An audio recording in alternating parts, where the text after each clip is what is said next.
کشمیر کے نوجوانوں کو ایک بات لازماً سمجھنی ہے کہ وہ جب تک اپنے آپ کو صرف کشمیری سمجھتے رہیں گے اس وقت تک اللہ کا فضل اور کرم ان کے ساتھ نہیں آئے گا۔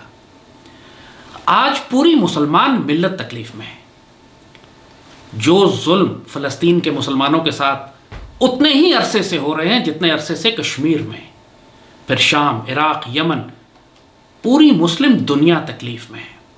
اور کشمیر کے نوجوان ابھی تک جس تکلیف اور اذیت سے گزر رہے ہیں اس کی ایک بڑی وجہ یہی ہے کہ ہمارے آباء و اجداد نے شدید غلطیاں کی ماضی میں۔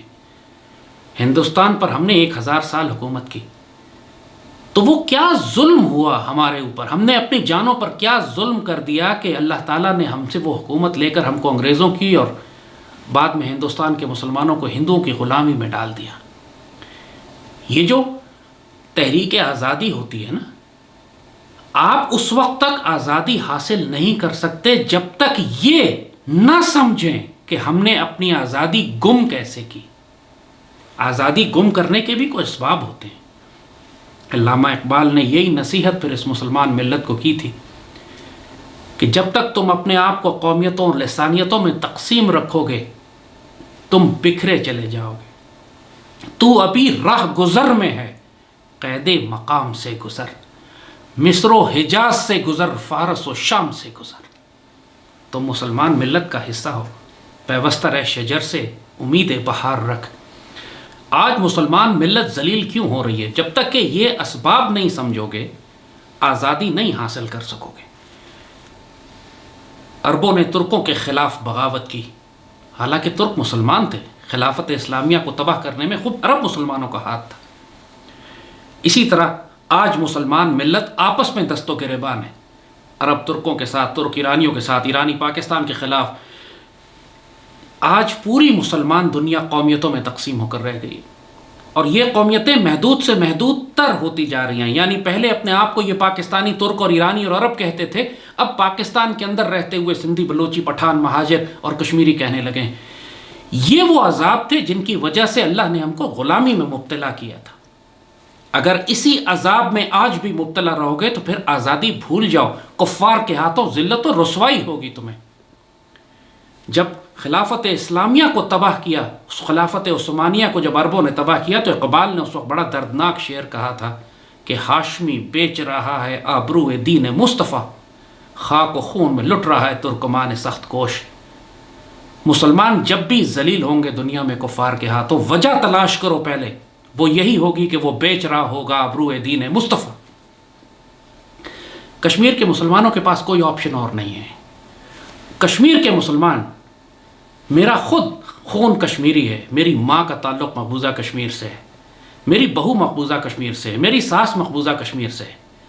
تو جب میں آپ سے بات کرتا ہوں تو میں ایک کشمیری کی حیثیت سے بھی بات کر رہا ہوں، اور میں جانتا ہوں کہ ہمارے خون میں، ہمارے ماحول میں، ہمارے کشمیر میں کیا خرابیاں ہیں، کیا فساد ہے جس کی وجہ سے ہم اللہ کی مار میں ہیں۔ اور وہ یہ کہ آج بھی دیکھ لیجئے کشمیریوں کی ایک بہت بڑی جماعت ابھی بھی مشرک بھارتیوں کے ساتھ رہنا چاہتی ہے۔ کیا پچھلے 70 سال میں غدار کشمیریوں کی صفوں میں سے نہیں برآمد ہوئے؟ ایک بہت بڑی تعداد کشمیریوں کی اپنے آپ کو ملت اسلامیہ اس پاک سرزمین سے توڑ کر خود مختار کشمیر کی بات کرتی رہی۔ کیا یہ بات اللہ کو جلال دلانے والی نہیں؟ اور کچھ جانثار ہیں جو سمجھتے ہیں پاکستان کے راز کو، اس پاک سرزمین کے راز کو، اس مدینہ ثانی کو، اور وہ کہتے ہیں کہ کشمیر کا پاکستان سے رشتہ کیا، لا الہ الا اللہ، صرف یہ فلاح پانے والے ہیں۔ یہ اگر زندہ رہے تو سعادت کی زندگی گزاریں گے، مارے گئے تو شہید کی موت مریں گے، لیکن اللہ کبھی ان کو رسوا نہیں کرے گا۔ کشمیر کے نوجوانوں سے آج میں یہ صاف بات کر رہا ہوں، اپنے آپ کو کشمیری سمجھنا بند کر دو۔ جس دن تم اپنے آپ کو امت رسول کا حصہ سمجھو گے، جس دن تم فلسطین کا، شام کا، عراق کا اور یمن کا درد اپنے وجود میں اسی طرح محسوس کرو گے جیسے اپنا خون ہوتا ہے، اس دن تم کو ملائکہ کی مدد و نصرت آنی شروع ہو جائے گی۔ تم کو آزادی ملے گی، لیکن یاد رکھو وہ آزادی پاکستان اور بھارت کے ایک آخری تصادم کے نتیجے میں ملے گی، جس کا وعدہ سیدی رسول اللہ نے ہم سے فرما دیا ہے۔ تم اس امت سے الگ نہیں ہو۔ بہت فساد کر لیا تم نے یہ کہہ کر کہ ہم کشمیری ہیں، خود مختار چاہتے ہیں، بھارت کے ساتھ مل جائیں گے، الحاق کر لیں گے۔ تم صرف اللہ کے رسول کی امت ہو. اور اب اللہ نے فیصلے کر دیے ہیں. پوری دنیا میں اب ایک دجالی نظام آ رہا ہے. دنیا میں جنگیں برپا کی جائیں گی. کوئی ملک محفوظ نہیں رہے گا. وہ تمام حکمران جو عزت کی زندگی گزارنے سے گریز کرتے رہے، جنہوں نے ذلت کی امن اور صلح کے لیے ذلت اور رسوائی قبول کر لی، وہ سب بھی مجبور کیے جائیں گے کہ بھارت کے ساتھ ایک خونریز آخری تصادم میں شریک ہو جائیں. یہ ہونے والا ہے. اس کو حدیث شریف میں بڑی خوش نصیب ترین بشارتوں کے ساتھ اس کو بیان فرمایا گیا ہے. اس کے نتیجے میں مسلمان فوجیں دوبارہ بھارت پر قبضہ کریں گی. یہ ہونے والا ہے. اپنے آپ کو اس وقت کے لیے تیار کرو. مایوس مت ہونا. فلسطین کے بچوں سے سیکھو جو بیت المقدس شریف کے محافظ ہیں، وہ جن پر روز اسرائیلی فوج بدترین مظالم ڈھا رہی ہے، لیکن ان کے جذبے، جنون اور عشق میں کوئی کمی واقع نہیں ہو رہی. کشمیر کے مسلمانوں کو، نوجوانوں کو خاص طور پر اپنے آپ کو تیار رکھنا ہوگا.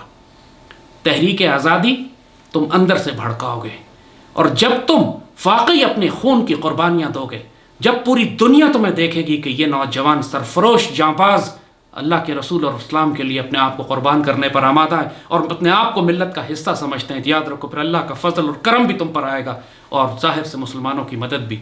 جب تک تم اقوام متحدہ اور کفار کی طاقتوں سے بھیک مانگتے رہو گے کہ تمہیں انصاف دلایا جائے، تم ذلیل ہوتے رہو گے. ایسا نہ کرنا آئندہ. اب اللہ سے مدد طلب کرو. اب امت کا حصہ بنو. اب پاکستان سے جڑو، اس مدینہ ثانی سے. اس بات کو چھوڑو کہ پاکستان کے حکمران آج کیا کر رہے ہیں. اللہ ان کو مجبور کرے گا کہ وہ کریں جس کا اللہ ان کو حکم دے گا. آنے والے وقتوں میں انشاءاللہ ہم دہلی اور سری نگر کی جامعہ مسجد میں اکٹھے نماز جمعہ ادا کریں گے. اس وقت تک اپنے آپ کو استقامت کے ساتھ، ثابت قدمی کے ساتھ منظم کر کے تیار رکھو. تفرقے میں نہ پڑنا، اور اپنے عقیدے اور اپنے نظریے کو درست کرو. تم کشمیری نہیں ہو، تم امت رسول کے سپاہی ہو اور سیدی رسول اللہ کو جواب دے ہو. جب تم اس نیت اور اس عقیدے کے ساتھ اپنے اس تحریک کو چلاؤ گے، پھر دیکھو اللہ کا کتنا فضل و کرم تمہارے ساتھ آتا ہے. تھوڑا صبر، ہمت نہیں ہارنا، اور اب آئندہ کبھی کفار سے بھیک مت ماننا. انشاءاللہ ہم تلوار کی زور پر کشمیر آزاد کرائیں گے. اللہ تمہارا حافظ و ناصر ہو. انشاءاللہ العزیز جلد سری نگر کی مسجد میں، جامعہ مسجد میں اکٹھے نماز جمعہ پڑھنے کے لیے. نعرہ تکبیر، اللہ اکبر.